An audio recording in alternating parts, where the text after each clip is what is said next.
نہیں لائے. وہ یہ پھر آئے بھی تو کہنے لگے ہم آپس میں بیٹھ کے کریں گے. میں نے کہا آپس میں بات مناسب نہیں ہے. تو میں نے یہاں سے اخذ کیا تھا وہ. خیر, تو موسیٰ علیہ الصلوۃ والسلام جو تھے وہ پہنچ گئے حضرت ہارون کو لے کے. ادھر 2 آدمی ہیں, حضرت موسیٰ اور ہارون, اور ادھر ہزاروں جادوگر.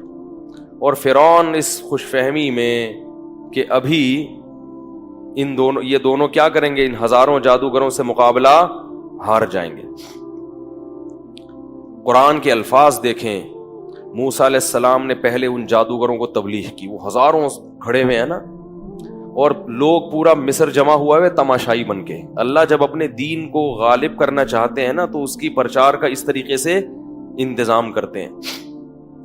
ہزاروں جادوگر جمع, اور پورا مصر جو بھی اسٹیڈیم ہوگا ان کا, یا کوئی بھی جہاں ان کے وہ جو زینت کا دن تھا نا جہاں وہ نمائشیں کیا کرتے تھے, تو اس میں ظاہر ہے کوئی انہوں نے بیٹھک بنائی ہوگی جہاں سب لوگ یہ جو ہے نا اس طرح کے مقابلے دیکھا کریں.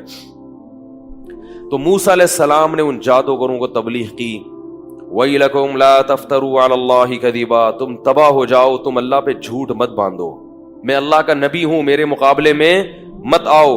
فَيُسْحِتَكُمْ بِعَذَابٍ, اگر تم نے مجھ سے مقابلہ کیا تو کہیں ایسا نہ ہو کہ اللہ تمہیں عذاب میں ہلاک کر دے. حضرت موسیٰ کو پتا تھا نا کہ میں اللہ کا نبی ہوں, مجھ سے مقابلے میں کہیں ایسا نہ ہو کہ اللہ کا تم پر عذاب آ جائے. قرآن کہتا ہے فَتَنَازَعُوا أَمْرَهُمْ بَيْنَهُمْ, آپس میں جادوگروں میں اختلاف ہو گیا. کیونکہ ڈر تو ان کو بھی لگ رہا تھا بھائی واقعی اللہ کے پیغمبر نہ ہو, کیونکہ پیغمبروں کا سلسلے تو چل رہے تھے نا ہمیشہ سے, کوئی آخری نبی تو نہیں آیا تھا, کسی نبی نے نہیں کہا تھا کہ میں آخری نبی ہوں, تو امکان تو تھا کہ پیغمبر ہوں. تو قرآن کہتا ہے فَتَنَازَعُوا أَمْرَهُمْ بَيْنَهُمْ, آپس میں جھگڑا ہو گیا.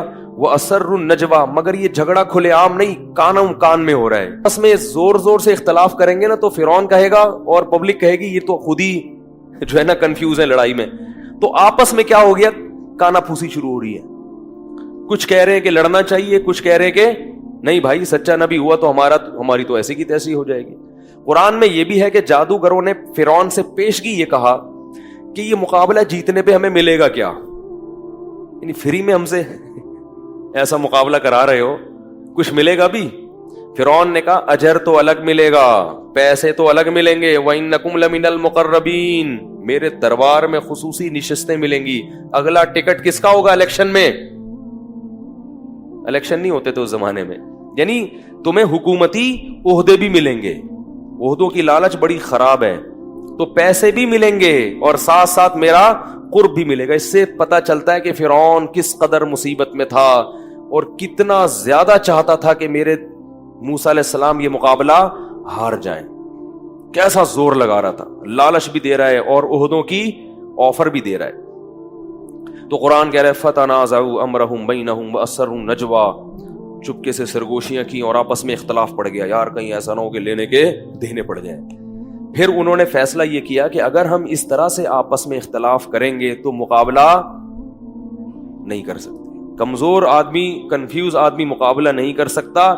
ان ہذانی لساحرانی یریدانی ان یخرجاکم من ارضکم بسحرہما, سب نے مل کے بیک زبان ہو کے کہا کہ یہ دونوں پکے جادوگر ہیں. لساحران لام تاکید کے لیے, اس میں کنفیوز ہونے کی ضرورت نہیں ہے. کنفیوز ہو گے تو مقابلہ کیسے کرو گے؟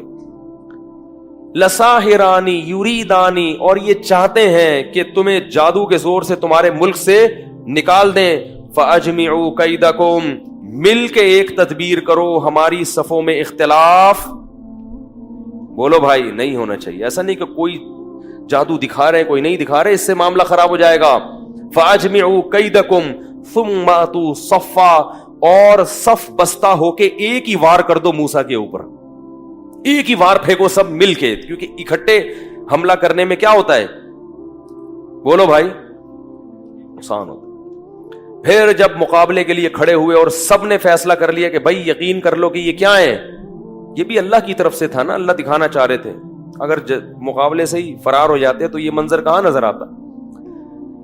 اب کیا کہتے ہیں, قالوا یا موسیٰ اما ان تلقی و اما ان نکون اول من القا. یہ مقابلے کا نا ایک اسٹائل ہوتا ہے سامنے والے پہ بھرم ڈالنے کے لیے. اے موسیٰ تو نے پہل کرنی ہے یا ہم کریں, بتا بھائی. ٹھیک ہے. دیکھو دو ٹیمیں جب میدان میں اترے, ٹاس ہوتی ہے نا کہ بیٹنگ پہلے کون کرے گا, لیکن ایک ٹیم کو اتنا کانفیڈنس ہے کہ ہم جیتیں گے, اور وہ سامنے والے پہ کو بھرم میں لینا چاہتی ہے, بھرم ڈالنا چاہتی ہے کہ بھئی آپ اتنے کمزور ہو تو کہیں آپ کی مرضی, آپ بیٹنگ خود پہلے کرو یا ہمیں کرنے دو, ہارنا تو آپ نہیں ہے, ٹھیک ہے. لہذا ہم آپ کو اختیار دے رہے ہیں کہ پہلے آپ بیٹنگ کر لو یا پہلے ہم بیٹنگ کر لیں گے, تو ٹاس کرنے کی ضرورت نہیں ہے. تو یہ اسٹائل تھا جادوگروں کا. اس کا مقصد حضرت موسیٰ پہ روب ڈالنا کہ ہمیں اتنا کانفیڈنس ہے کہ آپ پہلے حملہ کرو یا ہم حملہ کریں, جیتنا کس نے ہے, ہم نہیں جیتنا ہے.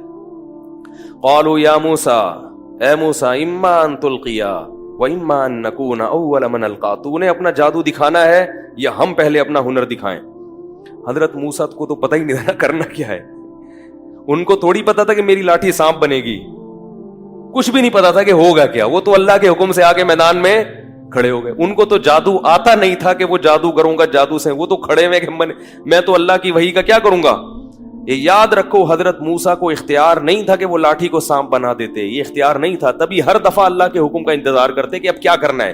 جب اللہ نے کہا لاٹھی سمندر پہ مارو تو سمندر پہ مار دی, جب کہا پتھر پہ مارو تو پتھر پہ مار دی, جب کہا زمین پہ پھینک دو تو زمین پہ پھینک دی.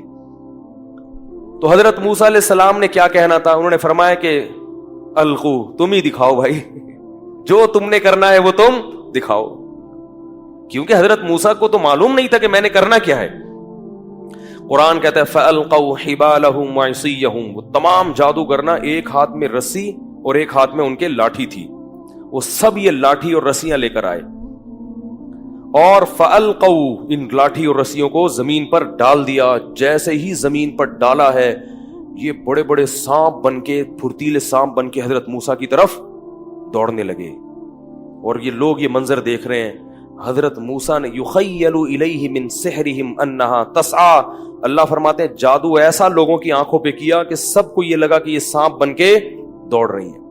قرآن کہتا ہے جب حضرت موسیٰ نے یہ منظر دیکھا کہ اتنے سارے سانپ میری طرف دوڑتے ہوئے آ رہے ہیں, فأوجس فی نفسہ خیفۃ موسیٰ, موسیٰ کو دل میں کیا محسوس ہوا, خوف. یہ طبیعی چیز ہے, یہ ایمان کے خلاف بولو بھائی نہیں ہے. جتنا بھی فتح کے وعدے ہوں, جب انسان یہ منظر دیکھتا ہے تو طبی طور پر پہلے اپنی لاٹھی سے سانپ بن کے دیکھا تھا نا, تو ولم یعقب, پیچھے مڑ کے نہیں دیکھا تھا. اب ہزاروں سانپ آ رہے ہیں.